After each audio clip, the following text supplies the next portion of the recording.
Hey, good morning. What's poppin'? It's your boy, JD Comedian. I hope everybody's having a great day. How's my day today?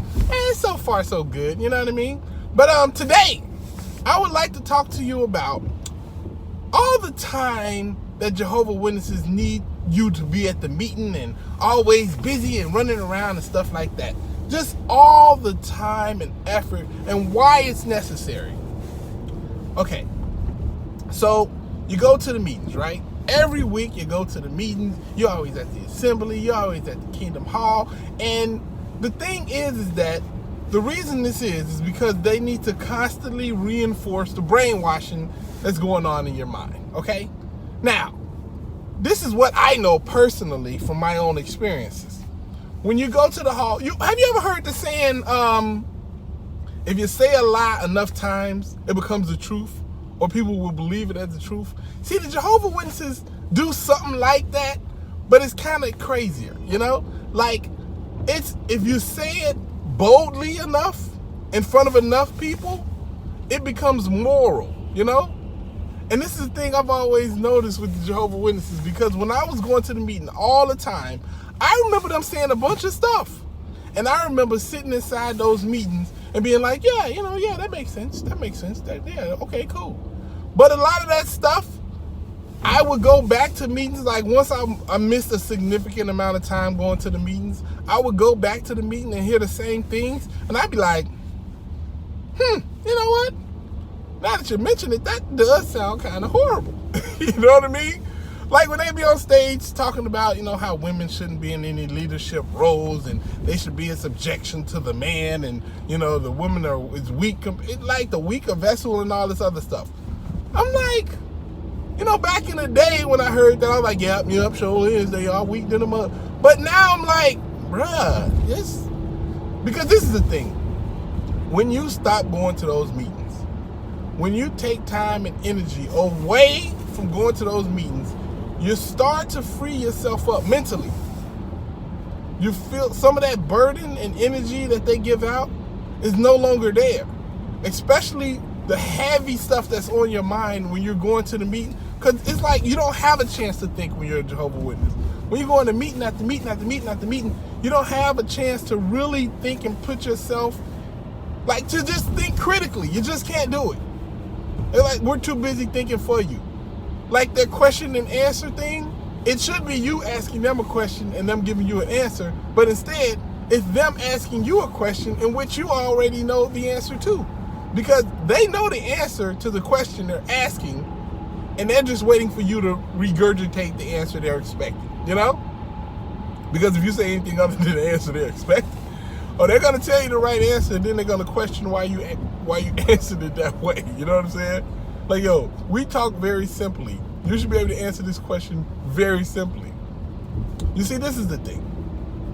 When you go to the Kingdom Hall all the time, every day, for years and decades and everything else, you're putting mental chains around your mind.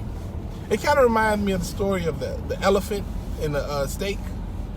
It's a story about an elephant who, when it was very young, the owner chained the elephant's foot to a stake, and they put the stake in the ground.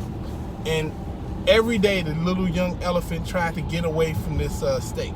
Tried to pull it out, tried to yank it out, tried everything in its power to get this stake out of the ground. For years it tried. And no matter what, the stake wouldn't even budge. So eventually, the elephant just gave up. Just gave up. Because once the elephant gave up, the chain that was on his foot was no longer on his foot. It was in his mind. And the mind is a hard place to remove a chain. And even though the elephant grew up to be the biggest animal in all of Africa, the strongest animal in all of Africa, it could rip that stake out without even thinking about it. Mentally, the chain was on his brain and he wouldn't even try to. That's how crazy it is. And that's what the Jehovah Witnesses is at. They're at the point to whereas they've been so brainwashed to think that this is the truth. Some people actually got bodies behind this, like loved ones who aren't there anymore, who will never be there again. And they cut them off in the name of this religion. they can't afford for this to be wrong.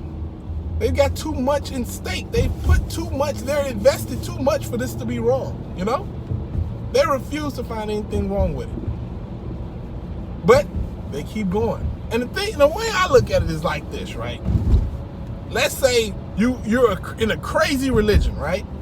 You're in a religion in which y'all believe that seagull farts have a healing property to it. And y'all all worship flatulent seagulls. You know what I'm saying? Yeah, just stick with me, okay? On the surface, it sounds crazy.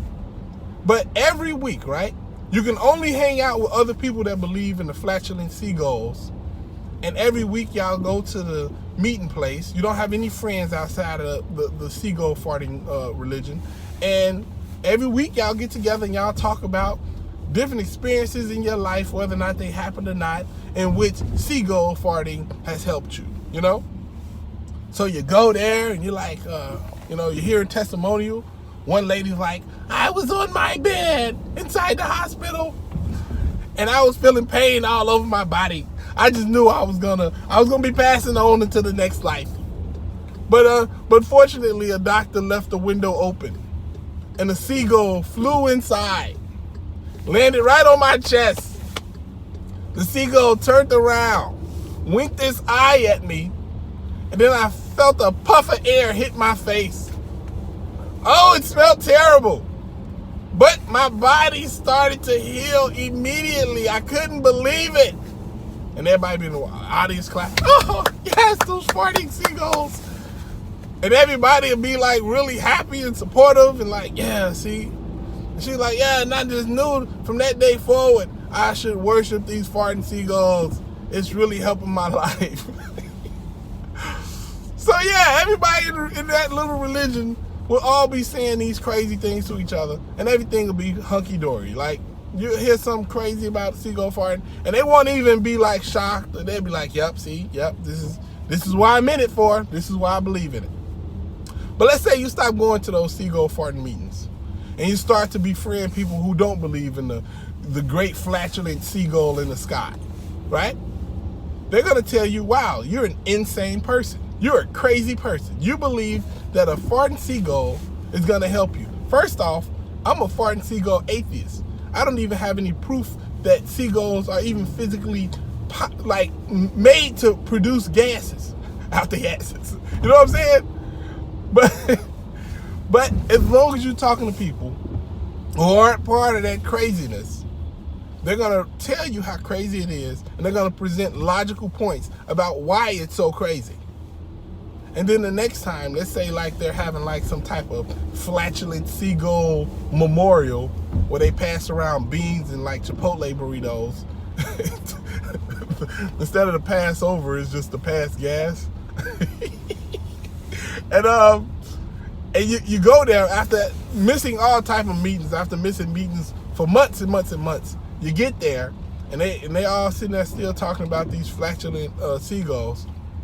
And you're like, wow, I used to believe this crazy mess.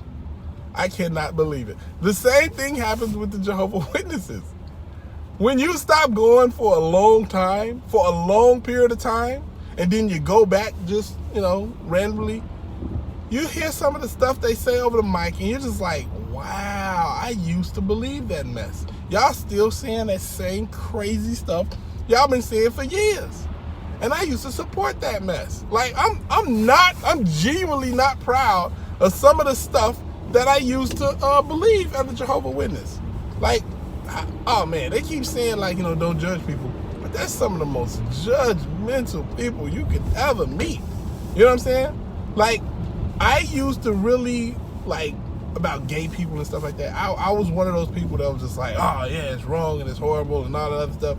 And I had to leave and get the ability to think critically to figure out, nah, they just like us. There's nothing wrong or horrible about it. Like, it makes total sense if you really think about it. You know what I'm saying? Like, people like what they like.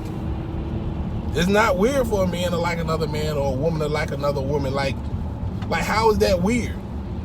Like, there's people out here who are attracted to feet. You know what I'm saying? Like, you like what you like. How is it weird to be like, Like, well, but that's not natural. So liking feet is natural? I think it's natural. I think people just have their taste. Whatever their taste is, that's their makeup. Boom, bam, how you go. But as a Jehovah Witness, going to the meetings and constantly in that, that hamster wheel, you don't get a chance to really think critically and figure stuff out, figure life out. You're just too wrapped up into the whole Jehovah Witness thing, you know what I mean? But yeah, man, like, once you stop going, which is why they tell you never stop going, you got to make every meeting, you really get to view from the outside looking in.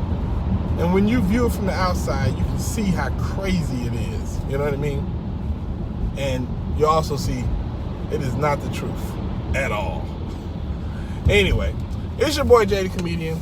I hope y'all having a great day. Holla at your guala. Deuces.